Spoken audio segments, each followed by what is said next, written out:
बच्चों चलते हैं मेंटल मैथ क्लास 7 के लास्ट पार्ट पर। इस सीरीज में मैं करा रहा हूँ चैप्टर नंबर फर्स्ट। जी हाँ, चैप्टर नंबर फर्स्ट इंटीजर।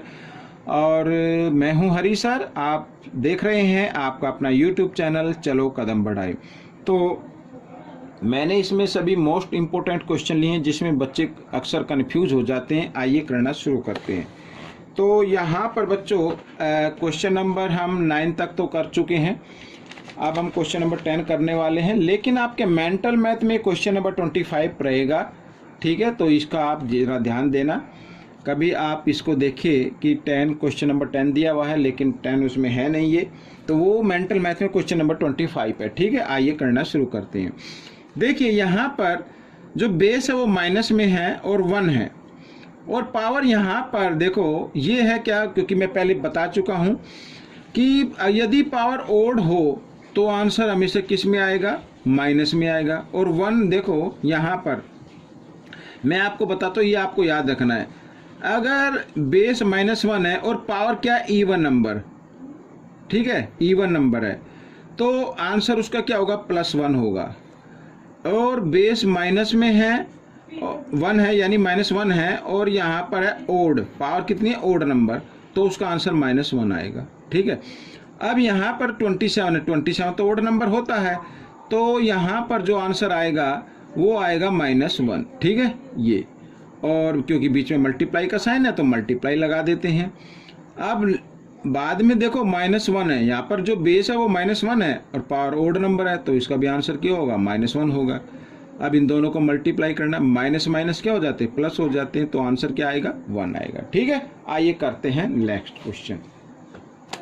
इस टाइप के क्वेश्चन में बच्चे काफ़ी कंफ्यूज हो जाते हैं। तो देखो यहाँ पर हमें करना क्या है, यहाँ हमारे पास 2 टर्म है और एक ये रहा। या तो आप ये माइनस का साइन आगे लगा दो, हम इसको इस तरीके से लिख सकते हैं, -795 इंटू 25 प्लस, और यहाँ पर -795 ये ब्रैकेट में डाले और मल्टीप्लाई 75। ठीक है, इस तरीके से, क्योंकि मल्टीप्लाई करते वक्त देखो यहाँ पर मैं आपको बताता हूँ, मान लीजिए 4 है और यहाँ मल्टीप्लाई, यहाँ पर मैं -1 डाल देता हूँ तो भी आंसर क्या आएगा, -1 आएगा। और अगर यहाँ पर मैं -4 इधर डाल दूँ और इधर 1 डाल दूँ तो भी -4 आएगा। तो मल्टीप्लाई में इस पर लगाओ या इस पर लगाओ, कोई दिक्कत नहीं है। ठीक है ना, तो आंसर सेम आएगा। तो मैंने वही किया, ये माइनस का साइन मैंने आगे लगा दिया है। अब आप देख रहे हैं कॉमन नंबर, ये कॉमन नंबर है, इनको इसमें से आप एक कॉमन नंबर को, इस नंबर को बाहर लिख लीजिए एज ए कॉमन, और ब्रैकेट डालिए 25, यहाँ पर प्लस और यहाँ पर है 75, तो दोनों को प्लस कर डालिए तो 795, और दोनों को प्लस किया तो क्या आ जाएगा, 100 आ जाएगा। मल्टीप्लाई का साइन मैंने यहाँ पर लगाया बच्चों, क्यों, क्योंकि ब्रैकेट के और डिजिट के बीच में मैंने कोई साइन नहीं लिया था, तो मल्टीप्लाई होता है हमेशा। तो 1 से मल्टीप्लाई करेंगे तो सेम नंबर आएगा, -795, और यहाँ पर 2 0 है तो पीछे 2 0 लगा दीजिए, ये आपका आंसर आ गया। ठीक है, आइए करते हैं नेक्स्ट क्वेश्चन। अब इसको देखो, आपके मेंटल मैथ में क्वेश्चन नंबर 27 है। क्या कहता है क्वेश्चन, बहुत ही ईजी है, माइंड में कर सकते हैं। What is the sum of first 10 positive integer, positive का मतलब प्लस वाला, and first 10 negative number, negative का मतलब माइनस वाला। अब इनका सम क्या होगा, हमें बताना सम क्या होगा। अब क्योंकि इसमें भी फर्स्ट है, फर्स्ट 10 पॉजिटिव, और इसमें भी फर्स्ट 10 नेगेटिव नंबर है। ठीक है, जैसे मान लीजिए मैं 2 ले लेता हूँ, +1 और +2, ये पॉजिटिव हो गए, और नेगेटिव लूँ तो -1 और -2 ये हो गए। तो क्योंकि दोनों में 10 है, इसमें भी 10 पॉजिटिव है, इसमें 10 नेगेटिव है, तो यहाँ पर अगर मैंने जैसे 2 का लिया है आपको एक्सप्लेन करने के लिए, तो माइनस प्लस माइनस प्लस, तो आंसर क्या आएगा, 0 आएगा। तो इसमें भी आंसर क्या होगा, 0 होगा। ठीक है, क्योंकि दोनों में सेम नंबर है, 10 पॉजिटिव और इसमें 10 नेगेटिव, लेकिन इसमें नेगेटिव इसमें पॉजिटिव है और फर्स्ट है ये, तो आंसर क्या होगा, 0। आइए करते हैं नेक्स्ट क्वेश्चन। नेक्स्ट क्वेश्चन में देखो, A group of hiker is descending the mountain at the rate of 600 feet per hour, यानी 1 आवर में 600 फीट वो डिसेंडिंग मीन्स नीचे उतरना, नीचे उतर रहे हैं जो पर्वत पर चढ़ने वाले होते हैं। What is the change in elevation of the hiker after 6 hour, 6 hour के बाद उनकी एलिवेशन क्या होगा, यानी उसकी कंडीशन क्या, स्थिति क्या होगी, कहाँ पर होंगे वो, ये हमें बताना है। आप बिल्कुल लीजिए बच्चों, 1 आवर में वो कितने फिट आते हैं बच्चों, 600 फिट आते हैं, ठीक है। तो 6 में क्या होंगे, 6 में तो ज़्यादा होंगे, 6 आवर में क्या होंगे, 6 में ज़्यादा होंगे। तो 600 को 6 से मल्टीप्लाई कर देना, तो 6 6 जा 36 और ये 20 ये आ गया, ठीक है बच्चों, ये आपका आंसर आ गया। बिल्कुल इजी है। आइए करते हैं, ये आपके मेंटल मैथ में क्वेश्चन नंबर 32 रहेगा। आइए करते हैं नेक्स्ट क्वेश्चन। अब यहाँ पर ये देखो, क्वेश्चन नंबर 14 है वैसे, लेकिन आपके मेंटल मैथ में 33 रहेगा। इसमें भी बच्चे काफ़ी कंफ्यूज हो जाते हैं। Arrange the following in increasing order, increasing order में लिखना है इसको। इंक्रीजिंग का मतलब पहले छोटा फिर बड़ा फिर बड़ा फिर बड़ा। अब मैं आपको बता देता हूँ, देखो यहाँ पर ये लाइन है हमारी, बीच में होता है 0 और राइट हैंड साइड की तरफ होता है ये प्लस का 1 2 3 4 5, और लेफ्ट में क्या होता है, माइनस का होता है। ये आप सभी बच्चे जानते हैं। और -1 -2 -3 -4 -5 -6। अब इससे क्या मैं समझाने की कोशिश कर रहा हूँ, क्योंकि इंटीजर हैं ये, तो माइनस वाले नंबर हमेशा क्या होते हैं, छोटे होते हैं। अब इसमें देखो, अगर ये कहा जाए आपसे -6 और इधर -1, तो इसमें छोटा नंबर क्या होगा। अब आपको वैसे तो ये 1 दिखाई दे रहा होगा कि ये छोटा है, लेकिन जो 0 से जितनी ज़्यादा दूरी पर होगा वो असल में छोटा होता है। या दूसरे शब्दों में मैं कहूँ तो ये कि जो आपको नेगेटिव में, ठीक है, जो नेगेटिव में सबसे बड़ा नंबर नज़र आएगा, एक्चुअली में सबसे छोटा नंबर होता है, ठीक है। आइए करना शुरू करते हैं। अब इसमें नेगेटिव नंबर हमारे पास -2 -9 -6 और -3 है, तो सबसे छोटा नंबर क्या होगा, -9 होगा, ठीक है। इसके बाद होगा -6 होगा, फिर -3 होगा, फिर क्या होगा, -2 होगा, और फिर 0 आएगा, उसके बाद 5 आएगा, और फिर क्या आएगा, 7 आएगा, इस तरीके से। तो ये क्वेश्चन आपका सॉल्व हो गया। आइए करते हैं नेक्स्ट क्वेश्चन। इस टाइप के क्वेश्चन में बच्चे काफ़ी कंफ्यूज हो जाते हैं। शॉर्ट में मैं बताऊंगा। क्वेश्चन नंबर 37 रहने वाला ये आपके मेंटल मैथ में। देखो क्या कहता है question, in a test +6 marks are given for every correct answer. एक टेस्ट के अंदर जो भी करेक्ट आंसर आएंगे उसके लिए 6 मार्क्स दिए जाएंगे। आगे है, and -3 marks are given for every incorrect answer. जो भी गलत इनकरेक्ट होंगे उनके लिए -3, यानी ये -3 का मतलब होता है कि 3 मार्क्स काट लिए जाएंगे, ठीक है। Rakesh gets 5 correct and 8 incorrect out of 15 question. Total question कितने हैं, 15 है। 15 में से 5 तो करेक्ट किए हैं उसने और 8 इनकरेक्ट किए हैं। बाकी 8 और 5 13 होता है, तो इसका मतलब 2 नहीं किए उसने, और वो मैंने लिखा भी नहीं है। जो क्वेश्चन उसने सोल्व नहीं किया है, अटैम्प्ट नहीं किया है, उसका कोई भी मार्क्स नहीं कटेगा, ठीक है। अब यहाँ पर हमें इसी से लेके चलना है। अब 5 करेक्ट आंसर है, तो 5 और 5 के लिए मार्क्स कितने दिए जाते हैं, तो 6। तो 5 को 6 से मल्टीप्लाई कर दो। 5 क्वेश्चन में कितने मार्क्स आए हैं वो आपको पता चल जाएगा।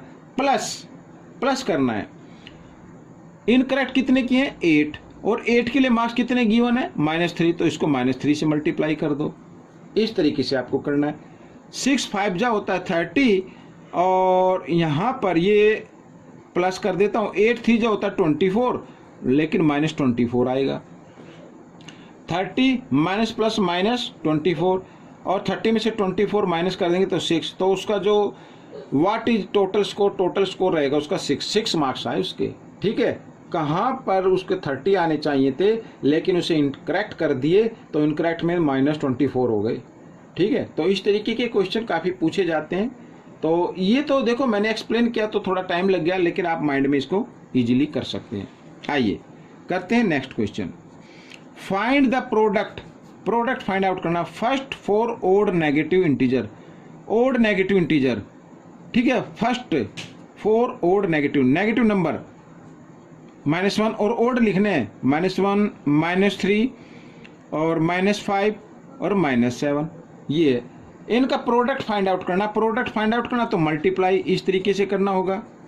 माइनस के साइन को हम ब्रैकेट में डाल देते हैं इस तरीके से, ठीक है।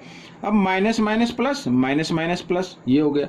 ये मल्टीप्लाई कर लेते हैं। तो 7 5 जा 35, 35 3 जा 105, 105 1 जा 105, तो 105 आपका आंसर रहेगा, जो आपके मेंटल मैथ में क्वेश्चन नंबर 40 है। ठीक है, आइए करते हैं क्वेश्चन नंबर 17। तो क्वेश्चन नंबर 17 में what is the multiplicative inverse, multiplicative inverse बताना है इस नंबर का। तो यहाँ पर ये गिवन है एक्सप्रेशन, तो इसको हम क्या कर लेते हैं, साइन के अकॉर्डिंग सोल्व कर लेते हैं। ये माइनस ए प्लस माइनस प्लस माइनस होते हैं, तो माइनस कर लेते हैं। तो 10 में से 5 माइनस करेंगे 5, ठीक है।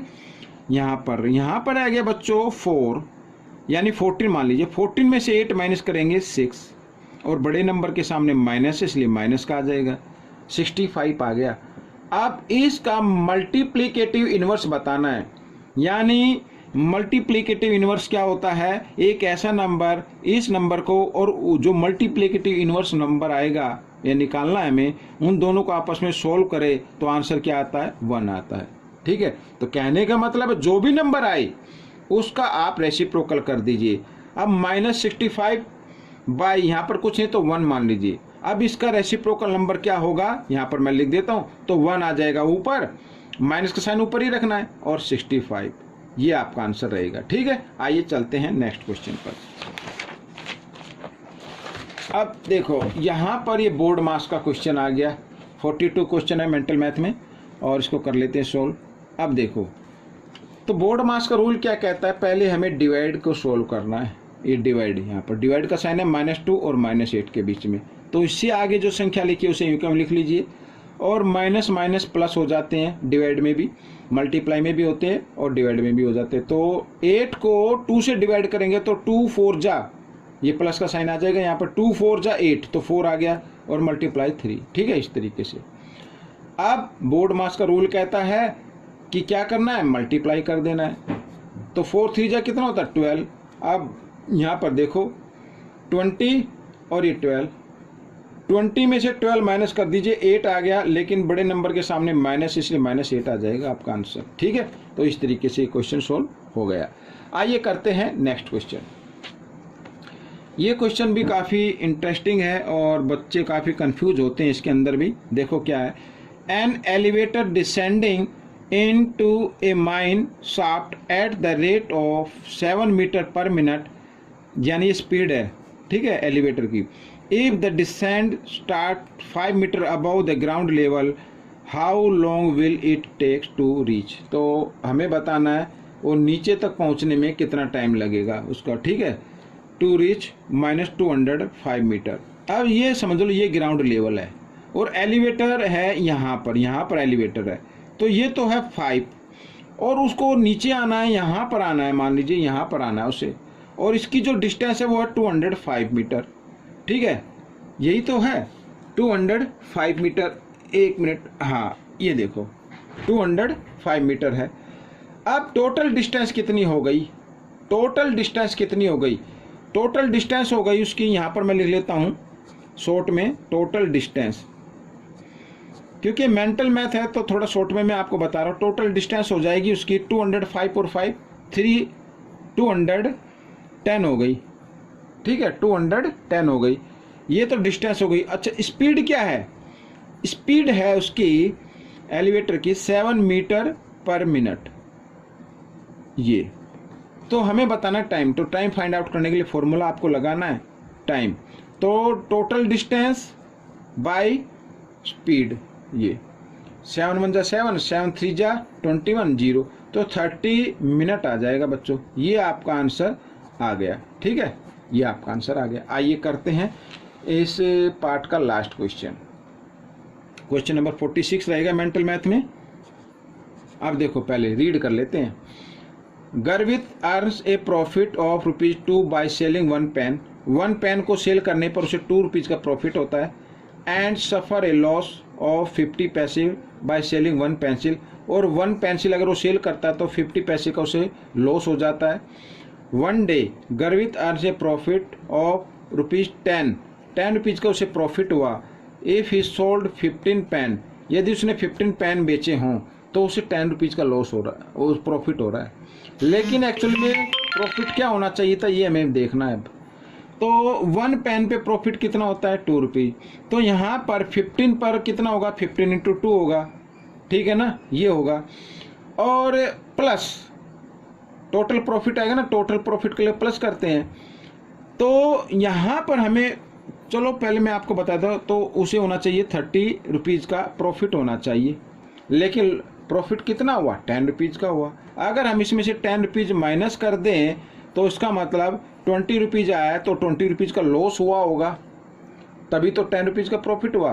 भाई एक्चुअली में उसे 30 रुपीज़ का प्रॉफिट होना था, क्योंकि 1 पेन पर उसे 2 रुपीज़ का प्रॉफिट होता है, 15 पेन पर 15 2 जा 30, तो 30 रुपीज़ का प्रॉफिट होना चाहिए था, लेकिन उसे कितने का हुआ 10 रुपीज़ का हुआ। बाकी जो हुआ लॉस हुआ, तो लॉस तो 20 रुपीज़ का हो गया ना, और ये लॉस है, और पेंसिल पर लॉस हो रहा है उसे 50 पैसे का 1 पेंसिल पर। तो हम इसको भी पैसे में इसको कन्वर्ट कर लेते हैं, और यहाँ पर 20 में 20 इंटू 100, या इसके पीछे 20 लगा दो, ये पैसे हो गए बच्चों यहाँ पर, ठीक है। यानी 2000 पैसे का उसे क्या हुआ लॉस हुआ, और 1 पेंसिल पर लॉस कितना उसका 50 पैसे। तो हमें बताना नंबर ऑफ पेंसिल, तो नंबर ऑफ पेंसिल यहाँ पर सीधा लिख लीजिए, number of pencil, number of pencil. तो टोटल लॉस को डिवाइड कर देना है 1 पेंसिल के लॉस से, इस तरीके से। तो 0 से 0 यहाँ पर, तो 5 4 जा 20, 0 आ गई, तो 40 आ गया। तो 40 पेंसिल उसने सेल की उस दिन। तो ये आपका आंसर रहेगा 40 पेंसिल, यहाँ पर लिख देता हूँ 40 पेंसिल्स, ठीक है बच्चों, ये आपका आंसर बन गया। तो बच्चों ये पार्ट भी कंप्लीट हो गया है। आपको ये पार्ट कैसा लगा मुझे ज़रूर बताएं, इसमें से सीखकर दूसरों को ज़रूर सिखाना है। मिलेंगे नेक्स्ट पार्ट में। Till then keep practising and thanks for watching this video.